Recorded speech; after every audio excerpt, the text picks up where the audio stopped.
Hello students, I am Mrs. Sanita Malu from NCMS school Jhawa. हाँ, तो आज हम हिंदी की पाठ्य पुस्तक का पाठ 9 दोस्ती माने फ्रेंडशिप उसके बारे में हम पढ़ेंगे, है ना। तो इस लेसन में ये दोस्ती जानवरों के बीच की दोस्ती के बारे में बताया गया है। इस लेसन में जानवर में हाथी, चूहा, कुत्ता, ज़ेब्रा, गिलहरी, बंदर और अन्य पानी में रहने वाले जानवरों के बीच की दोस्ती के बारे में बताया गया है। यहाँ पर जंगल के जानवर तो आग से बहुत डरते हैं और ऐसे में जंगल में आग लगती है। वैसे उनको आग बहुत पसंद है कि सर्दियों में आग से वो बचते हैं सर। तो जंगल में जब भयंकर आग लगती है तब सब जानवर इधर से इधर दौड़ने लगते हैं। तो उसमें क्या होता है कि उससे बचने के लिए ज़ेब्रा और गिलहरी की गहरी दोस्ती होती और वही उस आग में फंस जाते हैं और उनके शरीर मतलब बिल्कुल साफ रखा रहता है, कोई भी दाग नहीं रहता है, बिल्कुल सफ़ेद। पर ये आग से बचने की कोशिश में उनके शरीर पर जो धारियाँ पड़ी है, स्ट्रिप्स पड़ी हुई है, वो किस कारण पड़ी है ये इस लेसन में हमें पता चलेगा। जो इनके दोस्ती का प्रतीक बनी है, जो स्ट्रिप्स है, वो ज़ेब्रा और गिलहरी के बीच की दोस्ती के प्रतीक है। तो हम ये कहानी पढ़ेंगे। बहुत समय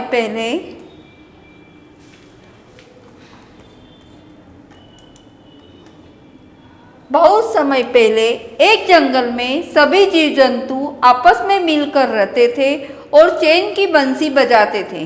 दिन भर खाना पीना, गाना बजाना और सोते रहना ही उनकी दिनचर्या थी। दिनचर्या माने रोज का उनका काम था। परंतु अब आग से बहुत डरते थे। आग की गर्माहट से वह सर्दियों में अच्छी तरह से काट लेते थे, फिर भी उसे पसंद नहीं करते थे। मतलब आग को देखकर वह बहुत डर जाते थे। मनुष्य जब अपनी गुफा में आग जलाकर सोता तो ये कुछ दूर बैठकर गर्माहट का आनंद लेते, परंतु ऐसा सर्दी के दिनों में ही होता था। मतलब मनुष्य भी सर्दी के दिनों में आग जलाकर अपने शरीर को ठंड से रक्षा करने के लिए आग जलाते थे। तो गर्मी में तो वे आग से और चिढ़े रहते हैं। एक दिन की बात है, बहुत जोर की गर्मी पड़ रही थी। धूप और लू से जानवर ही नहीं, धरती भी झुलसी जा रही थी। झुलसी जा रही थी माने बहुत तपन थी, मतलब धरती माता भी पिघल गई थी। बिल्कुल ऐसे गर्मी से वह भी सूख रही थी और बिल्कुल उसमें दरारें पड़ रही थी। पेड़ तक भुनभुना रहे थे, परंतु वे कुछ कर नहीं पा रहे थे। स्वयं झुलसते हुए भी वे अधिक से अधिक छाया धरती और उस पर रहने वाले जानवरों को दे रहे थे। नदी में, नदी के किनारे, गुफा में या फिर पेड़ की छाया में, जिसको जहाँ स्थान मिला वहीं ऊँघ रहा था। भरी दोपहर में कहीं घूमने जाने जैसी गर्मी में तो प्रश्न ही नहीं था। तभी कुत्ता सोते सोते चौंक कर जागा और उसने चारों तरफ अपना मुंह घुमाकर सूंघा। निश्चय ही धुएं की बू थी। माने आपको पता है, एक जानवरों में कुत्ता एक ऐसा जानवर है कि वह हर तरह की बू को सूंघ लेता है और उससे पता चल जाता है कि क्या हो रहा है। तो इसी प्रकार इस जंगल में जब आग लगती है तो कुत्ते को नींद में ही ऐसा लग रहा है कि कहीं आग लगी है, धुआं की बू आ रही है, जलने की बू आ रही है। तो कुत्ता तत्काल भाग गया कि कहीं पास में ही आग लगी है, परंतु दूर जान नहीं पाया कि कितनी दूर है, यह नहीं जान पाता था। पर वो सूंघ जरूर लेता था दूर की भी, कि इतनी दूर भी होने के बावजूद भी वो बहुत दूर आग थी, फिर भी वह जान लिया था कि कहीं आग लगी है। तो वह जिराफ के पास जाता है कि अरे भाई, मुझे लगता है कहीं आग लगी है, तो जरा अपनी लंबी गर्दन से उठाकर देखो कि कहाँ लगी है। पर आग सुनते ही जिराफ की भी नींद उड़ गई, क्योंकि सभी जानवर डरते थे। तो वह अपने हाथ पांव समेट करने लगा और खड़ा रह गया और दूर दूर तक देखने की कोशिश भी करता रहा, परंतु उसे कुछ भी नहीं दिखाई दिया।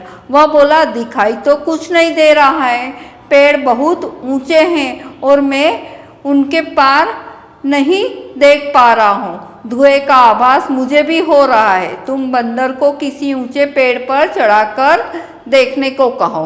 मतलब जिराफ ने कुत्ते से कहा कि मुझे नहीं दिख रहा है, पेड़ भी बहुत ऊंचे हैं, तो आप ऐसा करो कि किसी ऊंचे पेड़ पर बंदर को चढ़ाकर देखो। अब कुत्ते को उसका सुझाव पसंद आया। मतलब जो जिराफ ने कहा था, क्या सुझाव दिया था, क्या आप बंदर को बोलो वो ऊंचे पेड़ पर चढ़कर देखेगा। तो बंदरों का एक बड़ा झुंड चैन की नींद सो रहा था। जो ही कुत्ते ने भौंक कर आग लगने की खबर दी, तो ही बंदर में भगदड़ बच गई और इधर उधर दौड़ने लग गए। कुछ तो पेड़ पर बैठे थे, वो भी नीचे गिर गए और उनको चोट भी लगी। उस चोट की भी परवाह न करके वो लोग अपनी जान बचाने में पड़े थे। कुत्ते ने शांत होकर कहा, घबराने की कोई बात नहीं है, मुझे लगता है कि आग कहीं दूर है, हमें यह जानना है कि कितनी दूर है। परंतु बंदरों की घबराहट कम नहीं हुई। वे सहमे से खड़े रहे। सहमे से माने डर कर खड़े रहे। और तभी एक जवान बंदर ने अपना साहस और धैर्य बताकर मतलब वह आगे आया और कहा, सबसे ऊंचे पेड़ पर चढ़ गया। सूरज की बहुत तेज रोशनी के कारण, चकाचौंध के कारण, जो चौंध लिखा है ना माने बहुत तेज गर्मी के कारण, उसने क्या करा, आंखों पर हाथ रखकर ऐसे करके देखने लगा तो उसे आग की लपटें साफ दिखाई दे रही थी। और वह आग घास के लंबे लंबे घास के मैदान में लगी हुई थी और वह उसके साथ हवा भी तेज थी और वह तेजी से बढ़ रही थी। उन्हें पता है कि हवा आग को भड़काती है। एक बंदर ने वहां एकत्र हुए सभी जानवरों से कहा, हमें शीघ्र सबको सूचित करना पड़ेगा।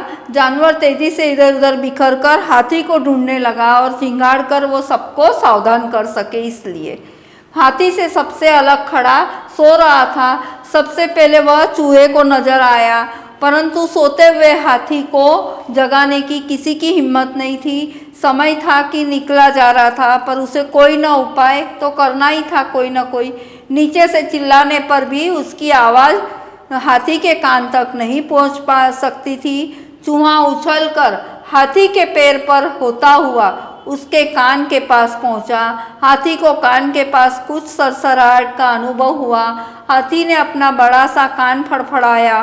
बेचारा चूहा झटका खाकर जमीन पर जा पड़ा, परंतु नीचे घास होने के कारण उसे चोट नहीं आई। पर चूहा भी कहाँ हार मानने वाला था।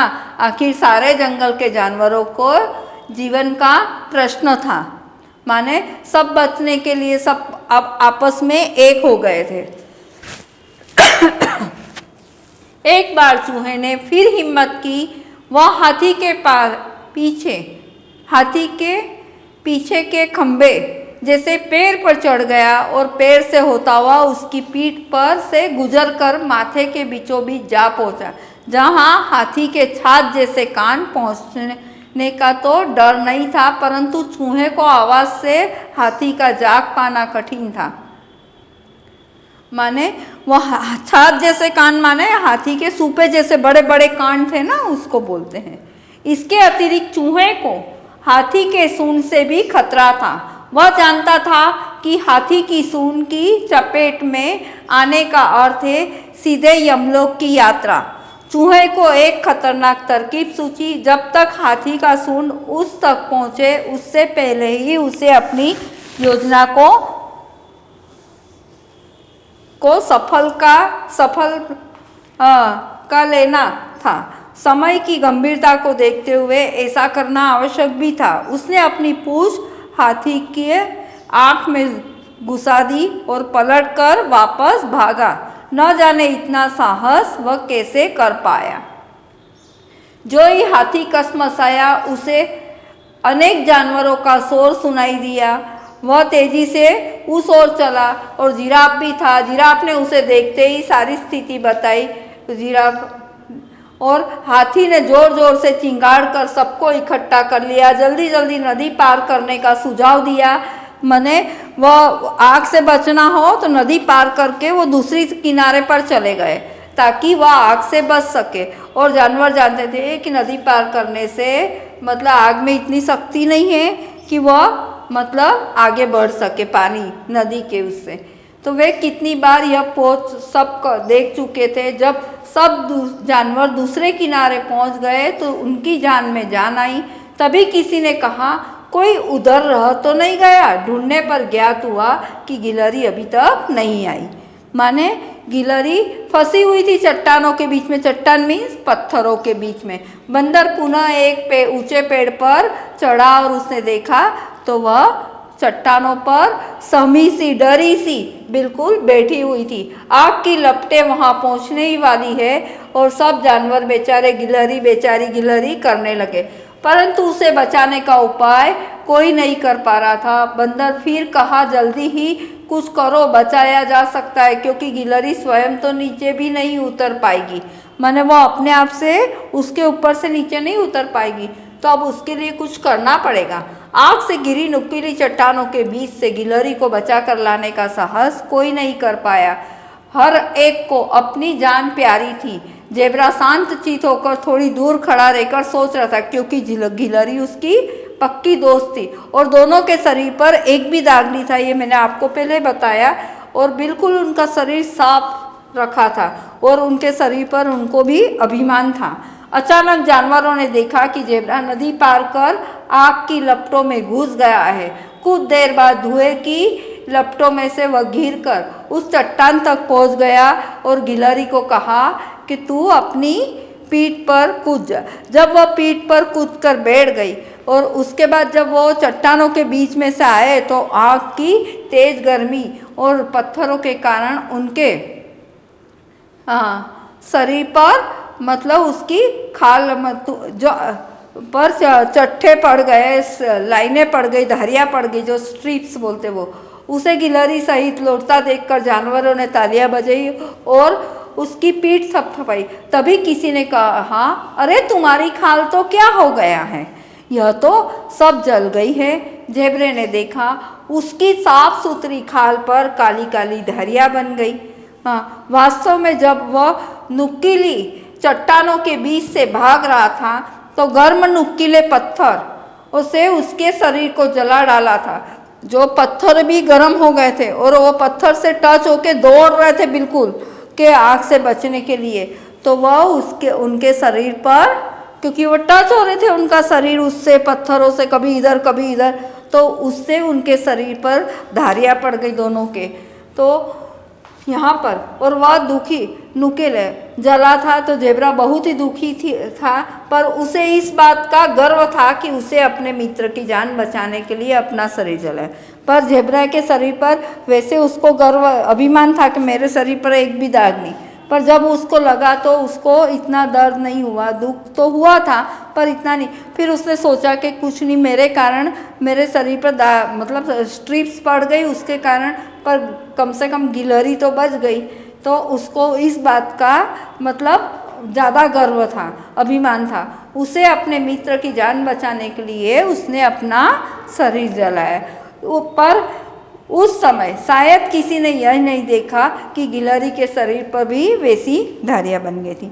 दोनों के, मैंने बताया आपको कि दोनों के शरीर पर चट्टानों से के बीच में से दौड़ते समय वो चट्टानों से गर्म चट्टानें उनके शरीर पर घिसा के ने धारियाँ स्ट्रिप्स बनती गई और धारियाँ दोनों की मित्रता के प्रतीक के रूप में आज भी दोनों के शरीर पर विद्यमान है।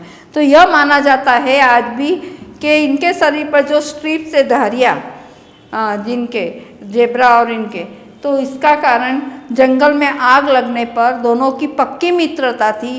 तो दोनों आग से बचकर निकलने पर उनके शरीर पर जो गर्म चट्टाने की निशानियाँ मतलब दौड़ते हुए जो घिसा है उससे स्ट्रिप्स पड़ी, वो उसका प्रतीक रूप में है।